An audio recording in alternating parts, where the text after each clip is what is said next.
नमस्कार पेंशनर्स मित्रों, बेहद महत्वपूर्ण दिन है आज का। अंतरिम बजट ये सरकार प्रस्तुत करेगी। अंतरिम बजट इसलिए क्योंकि चुनावी वर्ष है। चुनावी वर्ष में पूर्णकालिक बजट प्रस्तुत नहीं किया जाता है। अंतरिम बजट प्रस्तुत होगा, लेकिन इससे हम लोगों को बहुत उम्मीदें हैं। केवल पेंशनर और कर्मचारियों को नहीं, देश के सभी नागरिकों को बहुत उम्मीदें हैं। लेकिन हम लोगों की जो कुछ मांगें थीं वो इस बजट से पूरी हो जाएंगी, ऐसी उम्मीदें हैं। तो सबसे महत्वपूर्ण तो मामला है 18 महीने के डीए एरियर का, क्योंकि 34,500 करोड़ रुपए की रकम सरकार को अतिरिक्त व्यय करनी पड़ेगी। इसके लिए बजट में प्रावधान करना ही होगा। साथ ही फिक्स मेडिकल अलाउंस जो कि अभी 1,000 रुपये ही मिल रहा है, समिति ने सिफारिश कर दी थी 3,000 रुपये की, तो उसका भी प्रावधान सरकार बजट में करेगी, ऐसी उम्मीद है।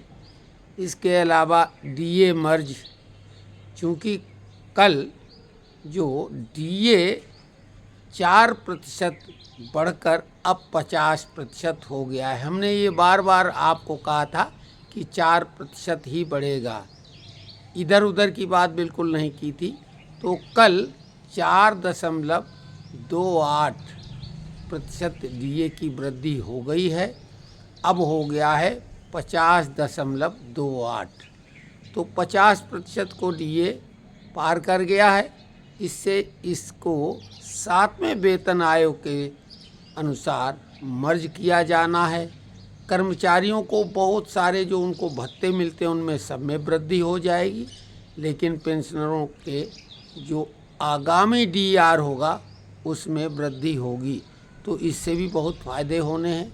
तो डीए मर्जिंग की घोषणा बजट में होती है या अलग से होती है वो एक अलग बात है, लेकिन डीए 50% हो गया है।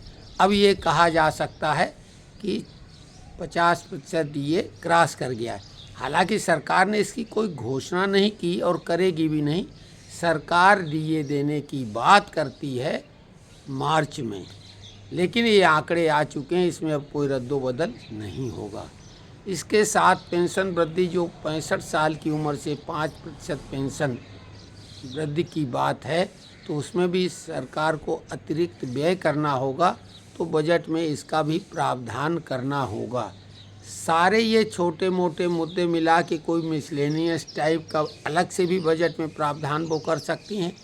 अलग अलग मुद्दों का उल्लेख संभवतः न भी करें, लेकिन एक बात समझ में आ जाएगी कि बजट में कुछ सेंट्रल गवर्नमेंट एम्प्लॉयज और पेंशनरों के लिए ये व्यवस्था इतने राशि की गई है ताकि उनके जो लंबित मामले हैं उनका निपटारा हो सके। नोशनल इंक्रीमेंट का भी मामला है। कोर्ट केस जो लोग जीत चुके हैं उनको तो ये मिलेगा ही। आदेश शुरू हो गए हैं, डिपार्टमेंट को आदेश दिए जाने लगे हैं। लेकिन अभी जिन लोगों ने कोर्ट केस नहीं किया है उनका मामला ऐसा है कि सरकार को डीओपीटी और डिपार्टमेंट ऑफ एक्सपेंडिचर के माध्यम से ये आदेश देने होंगे।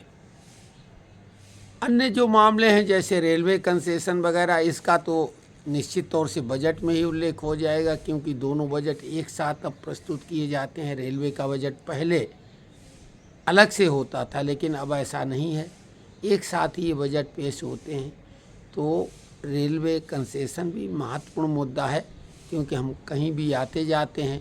किराए में पहले जो 40 और 50% की छूट सीनियर सिटीजन को मिलती थी, बेहद महत्वपूर्ण थी, तो वो भी एक मुद्दा है। इसके अलावा भी कई ऐसी चीज़ें हैं, जैसे कि कर्मचारियों के लिए ओपीएस की लड़ाई बेहद महत्वपूर्ण है। एनपीएस में वो लोग चले गए तो उसमें उनका संदिग्ध है, स्वाभाविक है, उतना लाभ तो नहीं है। तो ओपीएस की लड़ाई भी जो वो लड़ रहे हैं, संघर्ष कर रहे हैं, आंदोलन, धरना, प्रदर्शन, तो उसमें भी सरकार कुछ बजट में इसका उल्लेख अवश्य कर सकती है। और भी कई महत्वपूर्ण मुद्दे होंगे, क्योंकि मुद्दे तो बहुत ऐसे हैं कि सरकार निर्णय लेगी और आचार संहिता लगने के पहले लेगी, लेकिन बजट में प्रावधान तो धन का जब करेगी तभी वो मांगे पूरी करने के बाद हम लोगों को लाभ मिल पाएगा। तो आज के बजट पर नज़र रहेगी। हम सुबह सुबह ये वीडियो बना के अपलोड कर रहे हैं। स्वास्थ्य आप देख ही रहे हैं, थोड़ा वैसा है, लेकिन फिर भी बजट पे पूरी नज़र रखेंगे और जैसे बजट भाषण समाप्त होगा तब एक बेहद महत्वपूर्ण वीडियो हम आपके सामने लेके आएंगे। तब तक के लिए जय जय श्री राम।